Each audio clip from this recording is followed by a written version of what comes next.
ସାଙ୍ଗମାନେ ଭାବିଥିଲି ମୁଁ ନଭେମ୍ବର ମାସରୁ କମ୍ ବ୍ୟାକ୍ କରିବା ପାଇଁ। ତା ପାଇଁ ମୁଁ କ୍ରେଡ଼ିଟ୍ କାର୍ଡ଼ ବିଲ୍ ସୁଝି ଦେଇଥିଲି। ଘରେ ରୋଷେଇ କରିକି ଖାଇବାକୁ ଆରମ୍ଭ କରିଥିଲି। ଏ ଦେଖନ୍ତୁ, ହେଲେ ଯଦି ତୁମ ଭାଗ୍ୟ ଯଦି ଗଧର ବାଣ୍ଡରେ ଯଦି ଲେଖା ହେଇନଥିବ, ତାହେଲେ ତୁମେ କେବେ ହେଲେ ବି କମ୍ ବ୍ୟାକ୍ କରିପାରିବନି। ନା ଆଜ୍ଞା, ସିଏ ଗୋଟେ ଚଷମା ଦେଖାଯାଉନି ଅନ୍ଧଟା ବୋଲି ମୁଁ ଚଷମାଟାକୁ ନେଇ ଖଟ ଉପରେ ରଖିଥିଲି।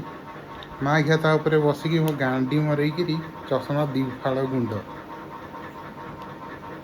ବେଧ କ'ଣ କରିବ? ହାଁ, ଯଦି ନିଜ ଚଷମାକୁ ନିଜେ ଠିକ୍ସେ ରଖିକି ଦେଖିପାରୁନି ଏଇଭଳିଆ ଅନ୍ଧ ମୁଁ, ଆଉ ତା ଉପରେ ବସିକି ମୋ ଗାଣ୍ଡି ମରେଇକିରି ଯେତେବେଳେ ମୁଁ ନିଜ ଭାଗ୍ୟଟାକୁ ଲେଖିଛି, ଆଉ ବାଳଟା କମ୍ ବ୍ୟାକ୍ କରିବି ଆଉ ନଭେମ୍ବରରେ? ବାଣ୍ଡରେ ଜୀବନ ମୋର।